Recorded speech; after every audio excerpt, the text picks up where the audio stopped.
देखिए मैं इसे चेक कर लेता हूँ पहले, मैथ का पेपर आपका कैसा आया है कैसा नहीं आया है। सबसे पहला है संख्याओं 12 और 20 का एलसीएम होगा। देखो सभी जानते हैं एलसीएम निकालना तो नॉर्मल सा सवाल है।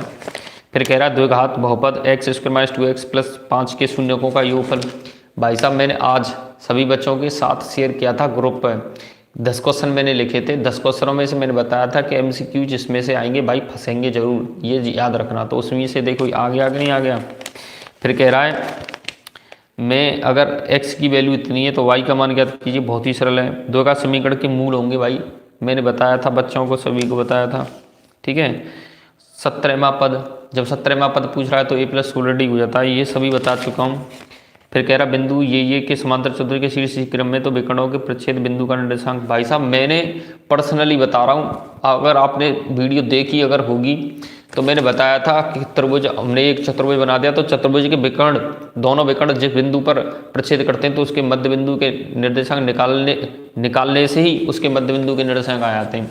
यानी कि चतुर्भुज बनाया इस तरीके से, ठीक है, उसमें दो विकर्ण खींचे तो एक विकर्ण का ये मध्य बिंदु, दूसरे विकर्ण का ये मध्य बिंदु, ऐसे कह सकते हैं कि दोनों विकर्णों का जो कटान बिंदु है वो दोनों विकर्णों के लिए कॉमन पार्ट है।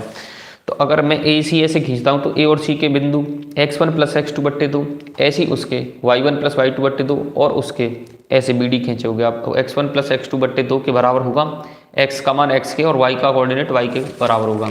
तो ये मान निकल आएंगे। बड़ा सरल ही तरीका बताया था भाई मैंने, बहुत नॉर्मल था, लेकिन पता नहीं आप भाई